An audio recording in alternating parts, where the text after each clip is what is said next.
So let us start exercise 10.4. In the previous video lesson, you have seen all the observations, all the identities, all the formula and working rule of exercise 10.4, जो कि सब कुछ किसके ऊपर base है, vector product और cross product. तो बच्चों यहाँ पर आपको फाइंड करना है a क्रॉस b का मैग्नीट्यूड, जबकि आपको a और b वेक्टर्स दिए हैं। तो first of all we will find a cross b। तो formula for a cross b was vector magnitude a magnitude vector b sin theta, ठीक है, into any unit vector, but उसका use नहीं करेंगे। I told you how you find cross product. You will use determinant, that is ijk component of a 1 minus 7 7 component of b 3 minus 2 2. So आप इसे find करें, solve करना सबको आता है। तो a क्रॉस b ये आपका बच्चों minus 14 minus minus plus 14 0i minus 2 minus 21 तो plus 19j and this cancel minus 2 plus 21 it is 19k. So this is a cross b, but we are here to find a cross b magnitude. तो 0 square 19 square plus 19 square under the root and it is nothing but 19 root 2 in it. So it's a very easy question. आपको simple a cross b find करना है। अभी और सीखेंगे how you find a cross b। आपको determinant का use करना है, तो it will revise your chapter number 4 also. So question number 2, find unit vector. तो बच्चों यूनिट वेक्टर के बारे में जानेंगे सबसे पहले। तो यूनिट वेक्टर क्या होता है कि कोई भी वेक्टर डिवाइड बाय उसका magnitude, this is the formula for unit vector, ठीक है। तो ये दिमाग में होना चाहिए। Which is perpendicular to a plus b and a minus b। तो जब मैं आपको क्रॉस प्रोडक्ट के बारे में बता रहा था कि दो वेक्टर्स की जो क्रॉस प्रोडक्ट होती है that is perpendicular to these two vectors also, so that should be perpendicular to a plus b and a minus b। तो first of all what will we do, we are having a and b, so we will find a plus b first। a plus b find करेंगे, that is 4i 4j 0k। Then we will find a minus b 2i 0j 4k। So this is a plus b and a minus b। Now find their cross product। तो a plus b cross a minus b, क्योंकि हमें एक perpendicular vector find करना है। तो जब भी हम परपेंडिकुलर वेक्टर फाइंड करेंगे we will find the cross product। तो इनकी क्रॉस प्रोडक्ट निकालते हैं तो क्या हो जाएगी, I j k component of a plus b 4 4 0 2 0 4। If you solve this, first row first column cancel 16i, first row second column will cancel 16 minus 16j, then first row third column will cancel minus 8k। So this is a vector which is perpendicular to a plus b and a minus b। Now we need to find its unit vector। तो unit vector निकालना है आपको। तो इस vector को इसी के magnitude से डिवाइड करेंगे। तो 16 square 256, 16 square 256 64।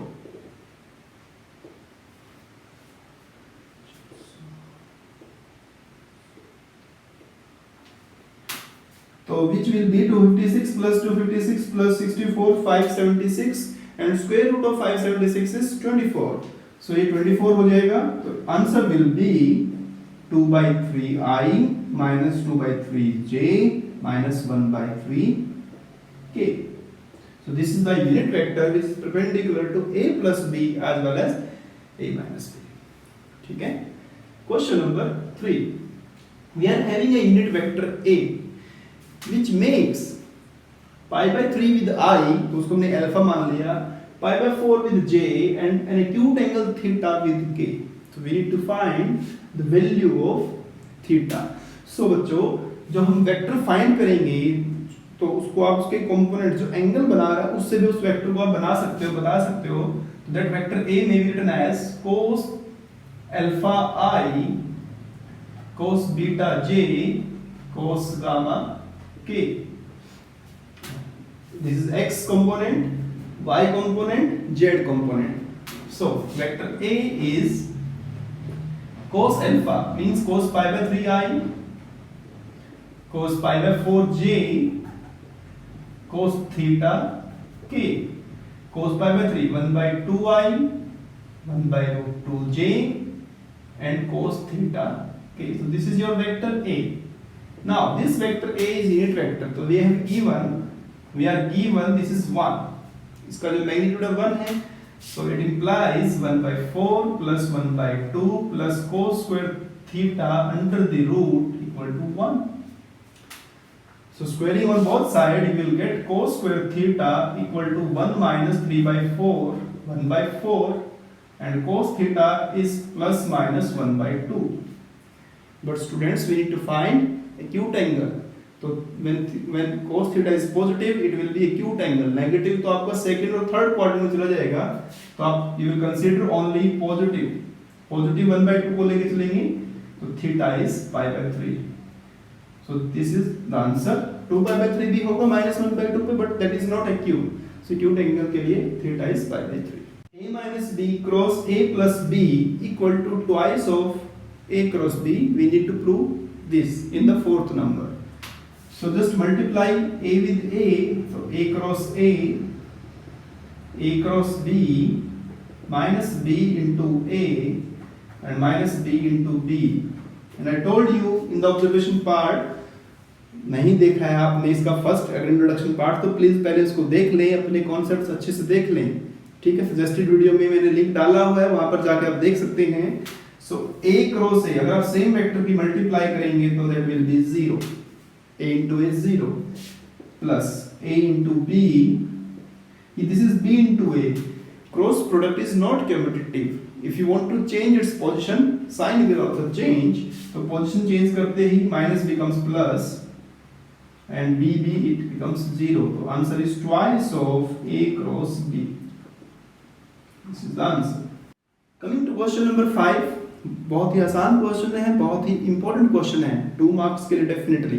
You need to find the lambda and mu if the product of two vectors 2i 6j 27k and I plus lambda j plus mu k, this is mu, is 0 vector. So मैंने इसको already cross product में लिख दिया है. Cross product is nothing, just a determinant. So if you simplify it will be 6 mu minus 27 lambda I minus j, cancel 2 mu minus 27 plus k 2 lambda minus 6 and it equals to 0 vector. So student can write 0 vector as 0i plus 0j plus 0k. So in 10.2 question number I think 4 और 5 था हमारा, जिसमें एक vector दिया था xi plus yj और इधर एक वेक्टर दिया था 2i minus 3j. हमें x और y की वैल्यू लिखनी थी and they are equal vectors. So when vectors are equal, the components are equal. So on comparing the components, you will get 2 mu minus 27 equal to 0, 2 lambda minus 6 equals to 0. So mu will be 27 by 2, lambda is 6 by 2.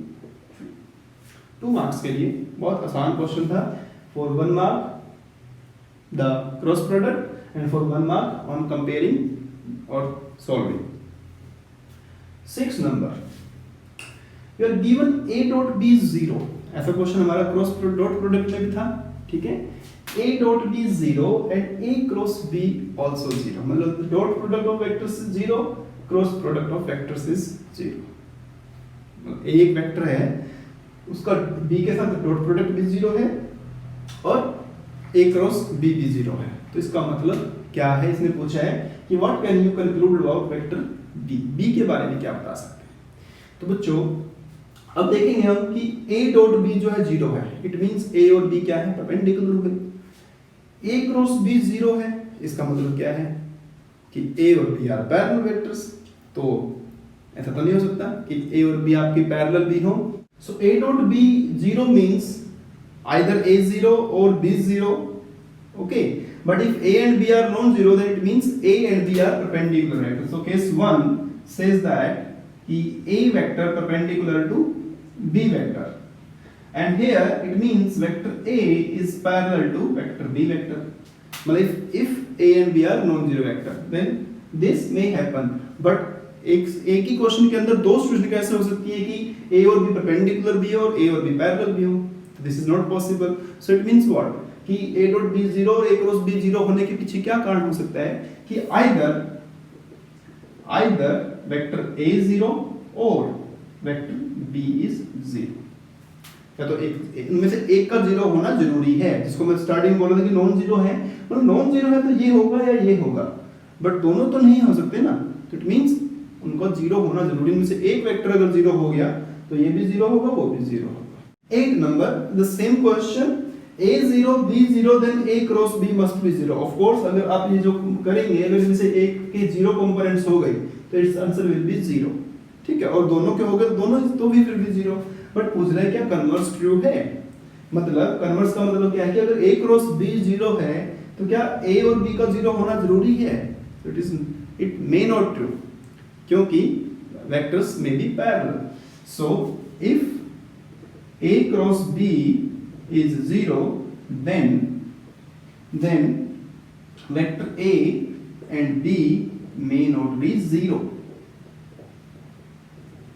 तो इसको आपको counter example देके बताना पड़ेगा. तो आप इनको parallel vectors ले लीजिए. I plus J plus K is vector A and B इसका 2 से मल्टीप्लाई कर दीजिए, 2J plus 2K.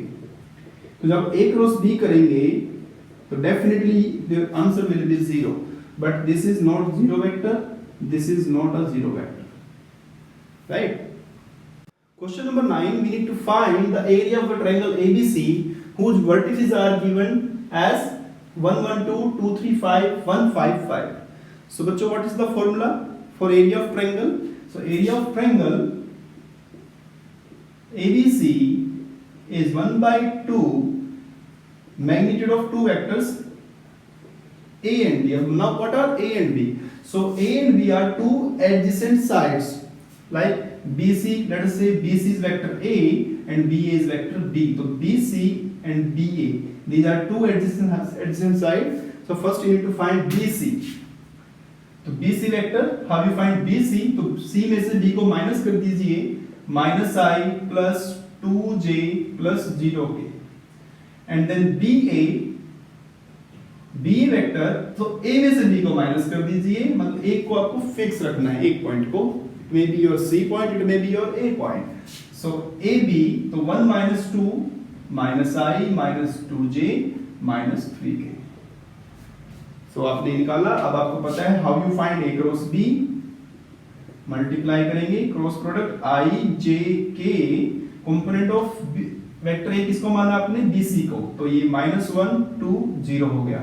और BA को माना आपने वेक्टर B, तो इट इज -1 -2 -3. इसको सिंपलीफाई करेंगे, एक वेक्टर आएगा, उसका मैग्नीट्यूड निकाल के 2 से डिवाइड कर देना. You will find the area of triangle.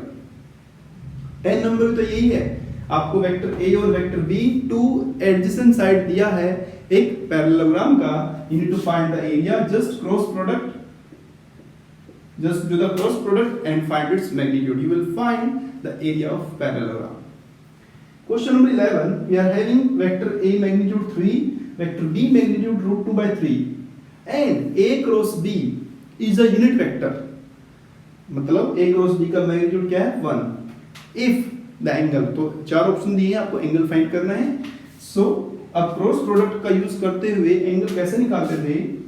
sin theta equal to A cross B magnitude Q divided by A और B.